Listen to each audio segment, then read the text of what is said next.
Did you ever hear that the struggles you face aren't punishments but invitations to discover meaning? It may sound unusual, but it's true. The struggles you face are not just random punishments of life, they are invitations to discover meaning. Think about it.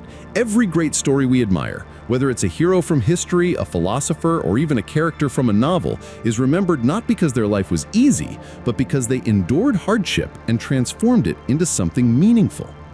The Stoics believed that suffering without purpose is torment, but suffering with purpose becomes fuel for growth. Marcus Aurelius, the Roman emperor and Stoic philosopher, faced endless battles, betrayals, and even plagues during his reign. Yet instead of collapsing under the weight of these burdens, he chose to interpret them as opportunities to practice patience, resilience, and wisdom.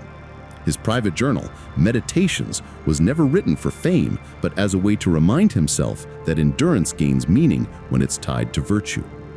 Now, let me ask you this. When you look back at your own life, which moments stand out the most? It's rarely the comfortable days. More often it's the nights you thought you couldn't survive, but somehow did. It's the heartbreaks, the losses, the failures, the very moments that forced you to grow.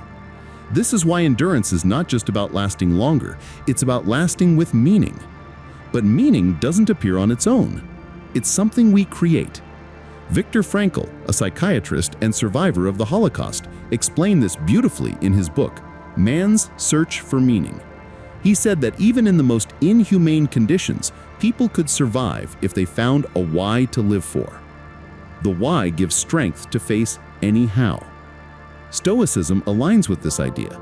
It asks us to give our struggles a purpose instead of letting them crush us. So, how do we apply this to everyday life? Start by asking yourself, what lesson is hidden inside this pain? How can this struggle refine me instead of break me? If you lost a job, maybe the struggle pushes you toward discovering your true calling.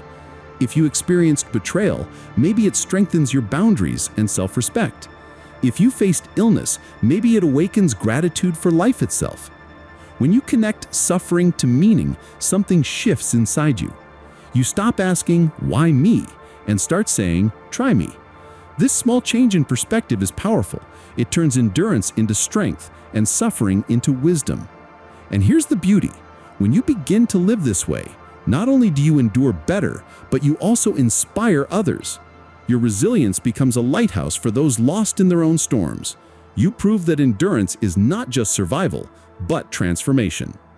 Now, as we move into the next part, we'll dive deeper into how endurance doesn't just change you, but how it can shape the world around you. Because strength born from suffering is not meant to stay hidden, it's meant to ripple outward and touch lives.